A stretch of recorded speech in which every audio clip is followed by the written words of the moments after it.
Hey everybody, it's Cody, Dixon RC here. So, something we ain't worked on in a while. You haven't seen it for almost a year.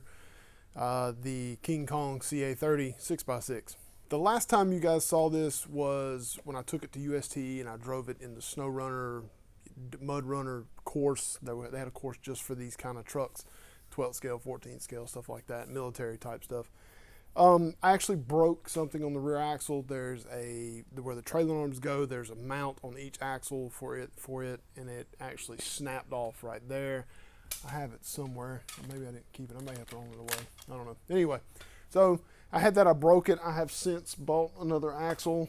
I have another one to put on. It's actually this little mount right here.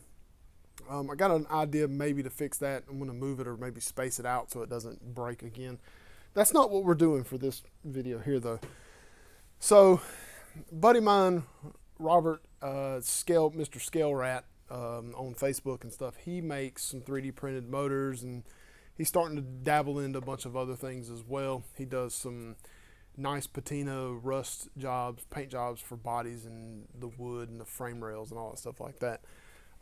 So he come out with a motor set to go inside of this because, you know, this does lift up so you can actually see the motor that's inside of it. Of course, right now it doesn't look good because all you see is the motor, the stock regular, you know, whatever motor you decide to put in it.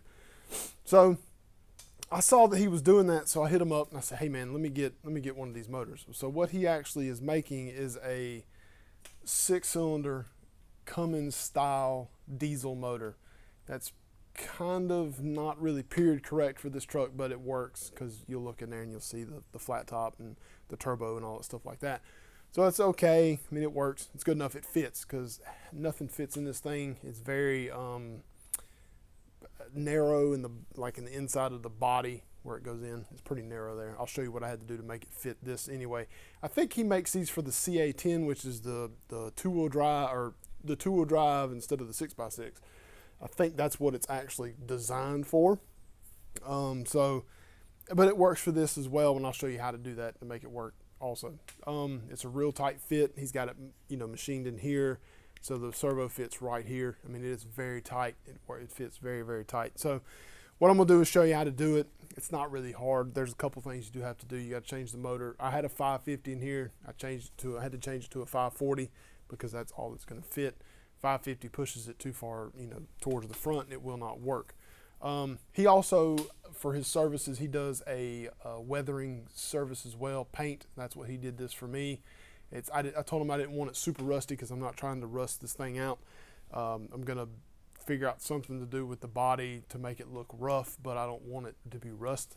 You know, I like the rust, but I don't want that on this one. So we're just gonna make it look used, and that's what this does. This kind of has a little bit of rust on it, but it's not really that bad. It just looks old and, you know, like it's been used in Soviet Russia, and, you know, that kind of deal. So I'm gonna come around here at the top so you guys can see what I'm doing. I've already got most of this stuff apart. The servo's apart. The body's just ready to pop off. It just 4 bolts hold it in. So I'm gonna do that, pop it on, show you how it goes in, show you what to do.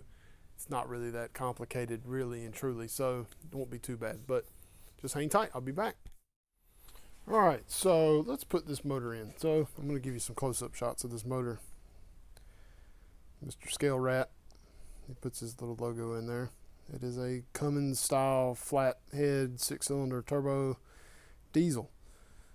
Very nice line. There's not really any line, you know. Most of the time you see, I think he uses a different type too. It's not like PLA or anything. It's a resin style, if I'm not mistaken. You can kind of see it right. See how it's kind of white right in there. It's a little bit different style than PLA, but he does a good job. I like it. I'm very happy with it. He does very good work.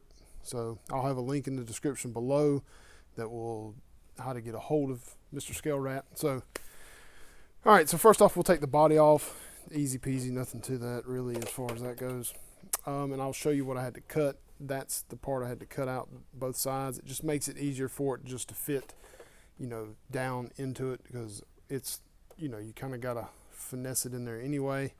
So I think this thing was, like I say, it was designed for the CA10, so I think it fits perfect in it. And don't quote me on that, I'm not sure either, but I think this is the same front body as that anyway.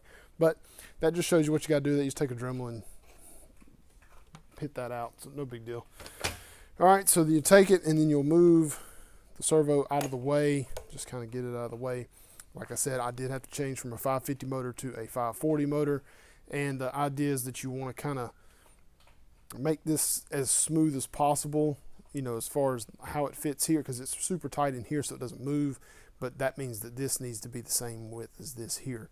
So you kind of got to take it and bend in the tabs a little bit, make sure your solder and your wires aren't too wide, you know, to stick out too far, that kind of deal.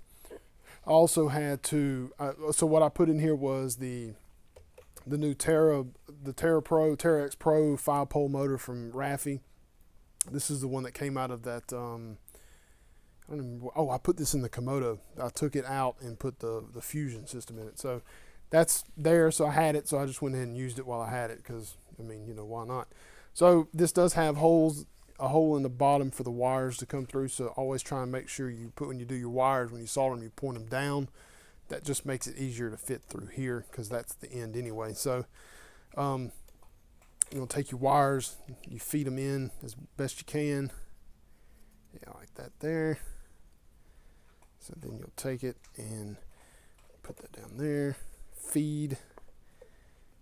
Use your wires as your guide there, and it pretty much just goes right on. It's kind of a little tight. Make sure your wires are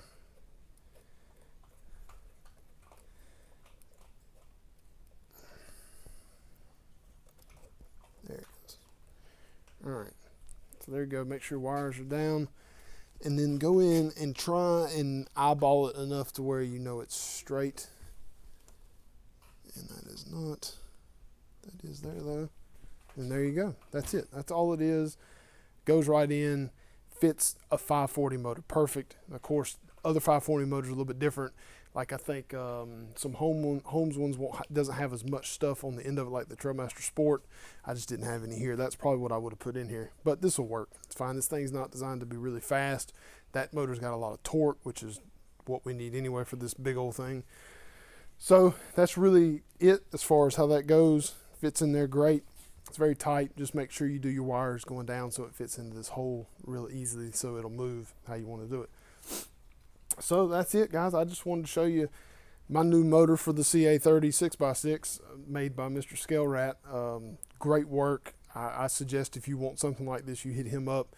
He is coming out with other things as well. He's making a motor to go in the back of either a Gatekeeper. I think it's a motor for the back of the Gatekeeper, I think, or maybe it's the Capra. I don't know, one or the other. Anyway, he's got a bunch of motors, and he's constantly making up more stuff. He's got decent prices. He's located in Florida, so he's kind of semi-local to me. So I see him every year at UST anyway. Good dude, great to deal with. It's fantastic. He does good work. So be sure and hit him up. I'll put the description in the below in the or put the link in the.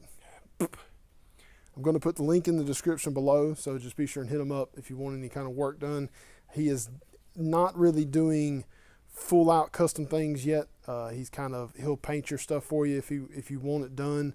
And I think he'll actually take, like if you send him, like if I send him this in the body, he will repaint it and patina it up and all that stuff like that as well. I think he'll do frame rails as well. It's also one of those things though, you've got to be sure and have time. It's not a time crunch thing because he's a one-man deal.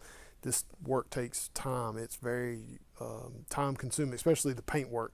This not so much. He can turn it on the printer and it'll go. And I think he said he just ordered 2 more printers. So he's rocking and rolling on that regard. So just hit him up if you want anything. And like always, thanks for watching, everybody. Hope everybody had a good Thanksgiving, and we'll see you next time.